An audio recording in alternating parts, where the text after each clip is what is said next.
God, is it that time already? I've been working on this essay for hours. Only 3,000 words done so far.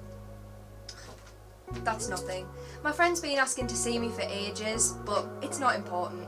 Better get this work done. Actually, I'll have a break. Just 5 minutes. Let's see what the book has for me tonight. Tonight's story is called Together or Not at All by Ben Formosa. Once upon a time, in the UK city of Manchester, lived 19-year-old Ellie Hart. Ellie was top of her class in everything: science, sport, English and maths. She could do anything. She wasn't just known as the smartest girl in school. The newspapers had her as the smartest girl in the city.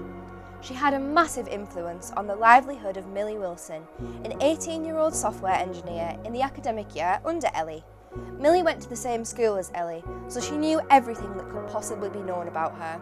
She had pictures of Ellie in her room, read her autobiography, and studied interviews of Ellie on a regular basis. Millie idealised her. She wanted Ellie's life and wasn't going to let anything stop her from getting it, including her friends. Millie had begun to shut people out. All she wanted to do was study, whether in computer science or her role model. Millie's parents had gone to see the doctors 3 times because she wasn't eating, but Millie considered that a waste of her time. All she wanted was the grades, but her obsession with success began reversing her academic progress. She couldn't focus, she couldn't remember as much, and she couldn't sleep.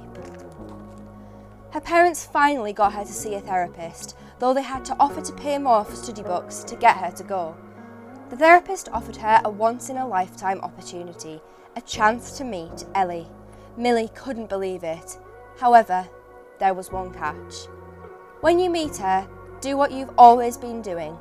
Learn from her, he said. When the day came around for Millie to meet her role model, her parents and friends said she was happier than they'd ever seen her. It was the first time she'd stopped talking about class in months, her dad said.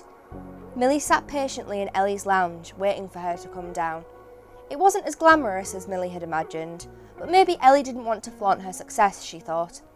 When Ellie came downstairs, the entire mood shifted. Ellie looked physically drained. Her entire body was weak. "Are you okay?" Millie asked. "I heard you want to be like me," Ellie replied.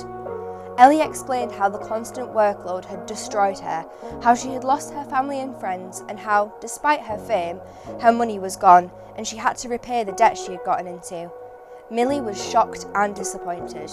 She realised that she was following the same path of destruction. From that day on, she never chose grades over her friends, because in the end, friendships outlast school any day. The end. Well folks, maybe I should message my friends back. I don't want to follow down that same path. Good night everyone.